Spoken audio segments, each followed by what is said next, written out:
Good evening, everybody. Sorry I'm a little bit late. I've got a bunch of different things buzzing around the house right now. So hopefully I can get through this broadcast, this Facebook Live, without a whole lot of interruptions. We'll see what happens. Okay, so tonight's Facebook Live for June 6th is how to spot and avoid an energy vampire, knowing who to get rid of out of your life. So, here we go. We all know them, although we may not have thought of them in the context of being an energy vampire. They come in all shapes and sizes. They may even be in your inner circle of friends or a family member. But we can recognize them if we keep our radar on. Okay? Falling victim to an energy vampire may not be completely your fault. As children, we are often taught to be nice, to treat everybody well, pay attention to people, take care of others, and to treat people like we would like to be treated. While these are not bad lessons, I think that people do not teach self-preservation to their children much. Children are not taught what and who to watch out for, much less why and how to watch out for them. Teaching them stranger danger needs to be upgraded as they mature. No personal opinion there. We all have certain potential for helping others by giving our energy away. There are some people that give a lot more or are a lot more likely to give our energy to, such as our children, our spouse, maybe some of our extended family, our jobs maybe, or perhaps volunteer organizations. Even though these organizations and people are considered positive parts of our life, they can also be very demanding and suck us dry if we let them. Here are some ways to spot energy vampires, regardless of who they are, and how to create boundaries to protect your own energy. Number 1, you can tell you are involved in an inequitable exchange of energy if this person calls you or shows up only when they really need something, when you're engaged in something else that's important to you. Believe me, energy vampires study people around them very carefully. I know this sounds creepy, but often they know your routines, like when you're leaving work, when you're coming home from work, when you pull up in your driveway, and if they are a friend or family member, they could possibly know what time you're sitting down to dinner or maybe turning in for the night. This knowledge puts them in the prime spot to glom onto you at the worst and most inconvenient time for you. Working as a therapist, I've had to deal with this at work and clients trying to catch me as I am leaving a unit because they want to talk to me at the last minute, violating their time slot by continuing to melt down when their therapy hour is over, or to insist on seeing me instead of waiting until their appointment. What to do? A, sometimes we have to employ tough love when we hold firm to boundaries. First, we have to have the boundary in place. So if you do not have one, figure out where the boundary is for you. For me, it was the clients getting 1 hour, and that was it. There's somebody at the door. Can you go see what that is?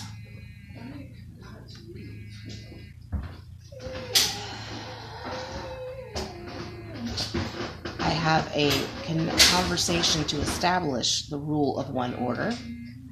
I set a timer.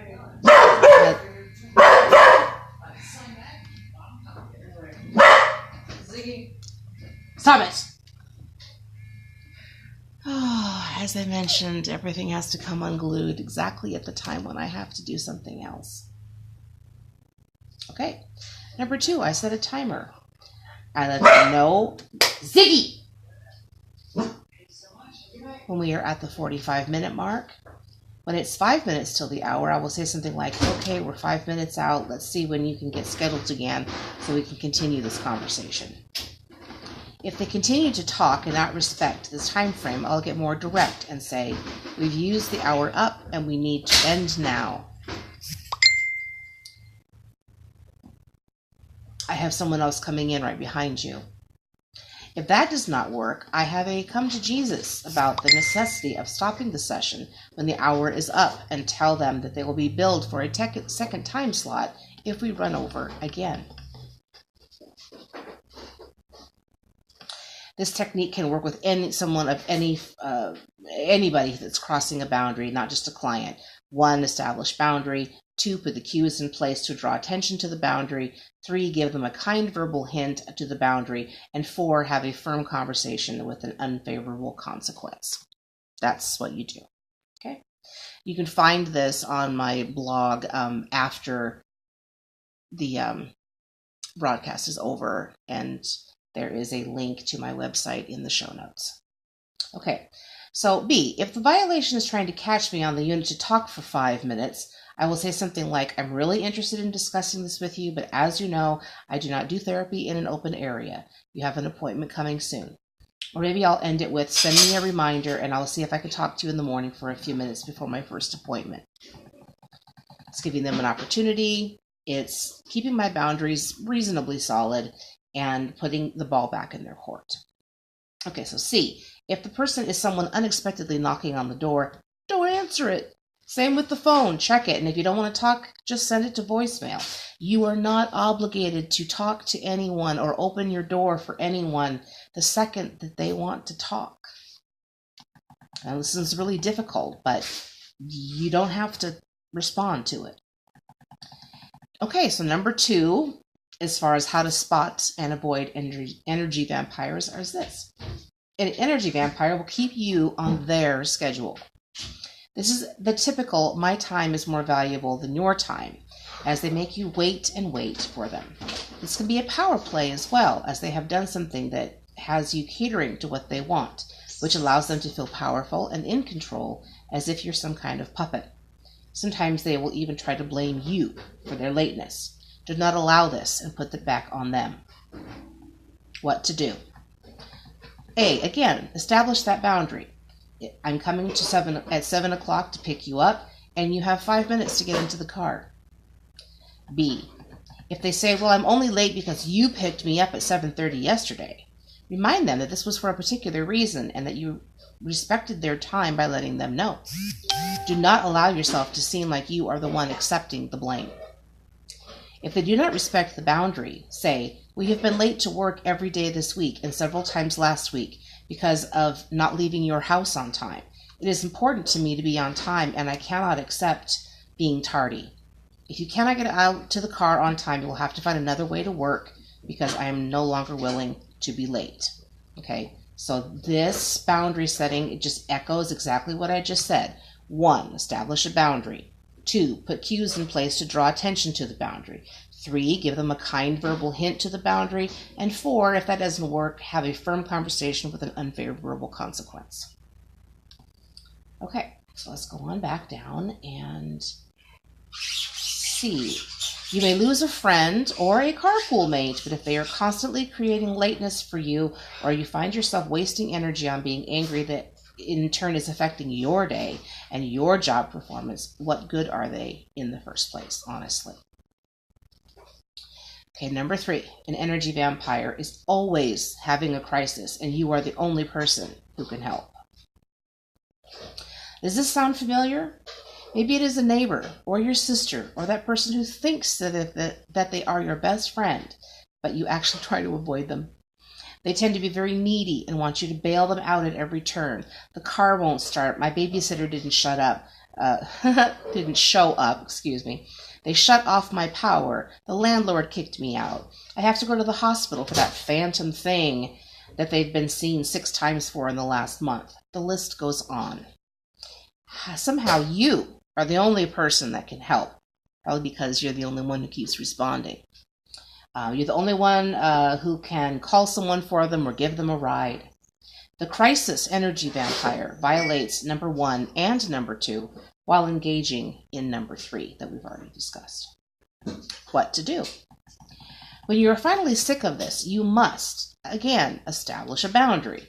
I don't mind helping you sometimes, but I cannot be the only one who bails you out constantly. I have my own life to run. This will probably inspire the "why do you hate me?" or "why are you being so mean?" argument. And if they're really good, they'll whip up some tears for you too. Offer them other solutions and tell them goodbye and walk away, or hang up if you happen to be on the phone. Now, I know this feels really bad and wrong, but nothing says boundary in the same way that walking away or hanging up does. In this same vein of them insisting that you are the only one who can help, they will not give back to you when it is your turn and when you need some help. If they do, it is for an ulterior motive, such as trapping you in a quid pro quo exchange that they will pull out of their hat at the worst possible moment. "Don't you remember when I helped you with blank, blank, blank? Well, I need blank, blank, blank, and you can't say no because you owe me." Be sure to keep quid pro quo in check and do not engage in it if you can help it at all. Number 4, they have nothing to offer you. This type of energy vampire is the kind who often wants to dump all their problems on you and expect you to solve them. Be careful here, because you can be sure that if you are the one that's helping them in this way, you're the one who's going to catch the blame if your advice doesn't work. They also tend to be very boring, uninteresting complainers who have no ability to give anything back, to help you reach your goals, or frankly to even discuss what's going on with you. It will soak you up like a sponge, but can't or won't even offer you a viable sounding board when you need it. Not to sound harsh, but they tend to be wastes of space, and you are better off without them dragging you down.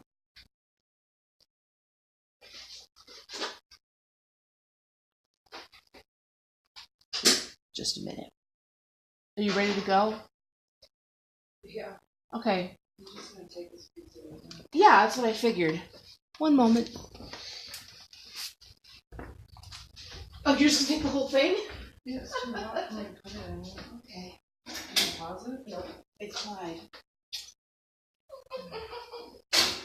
I love you.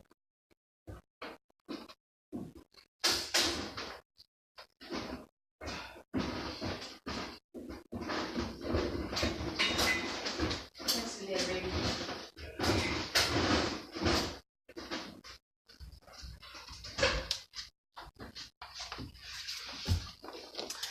I had to say goodbye to Jill. She's going off to work.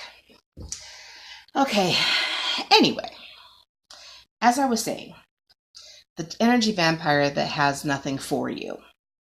I have a great personal example of this, actually. I dated this girl last year for a very short period of time who fell into this category. She was living in her brother's large walk-in closet. Yeah, that was her bedroom. She did not have a car, and she worked temporary jobs and sort of floated around the country working at resorts and farms. She was very boring, barely even offered any decent conversation, and she smoked weed all the time. It wasn't just like at night or something for sleep. It was like she'd wake up and need some. A couple hours later or whatever, she would want some, and then she would want some. This went on like all day, all night. She'd get up weird hours of the night when she would stay over and go outside and smoke weed. It was really kind of icky. I mean, I'm all for going ahead and having some refreshment or whatever once in a while, like a glass of wine or something like that. But to be like have a little tiny toke pipe in your pocket and you're like taking it everywhere and having a toke whenever you can, that it's just way too much.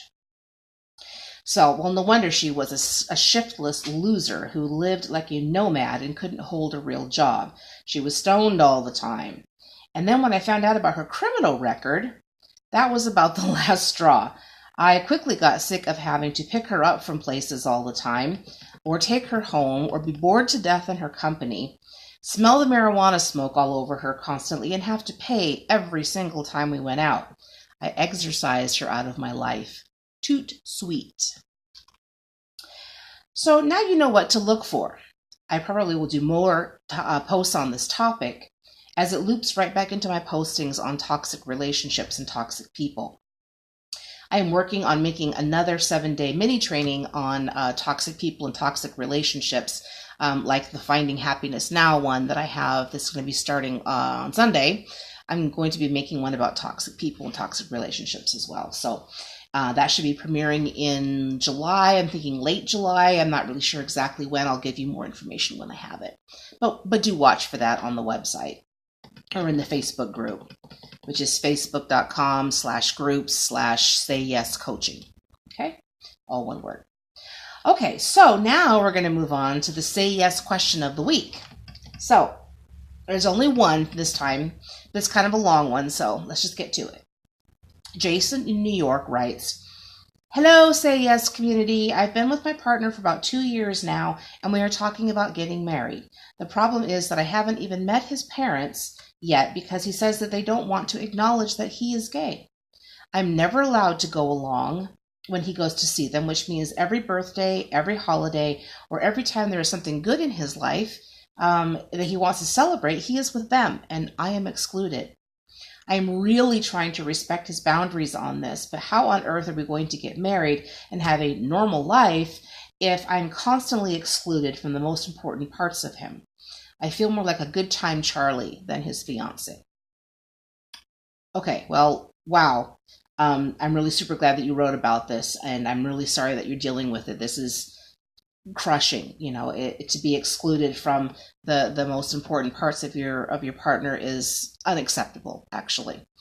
I think it's a common problem in our LGBTQ community, but nonetheless a very painful one. In past generations, many LGBTQ persons lived very solitary lives, or lives in which they did not feel that they could ever really be their true, authentic selves. Even in my generation, that's still true. I know my parents would never have accepted my lifestyle. So one good thing about coming out later in life, I guess.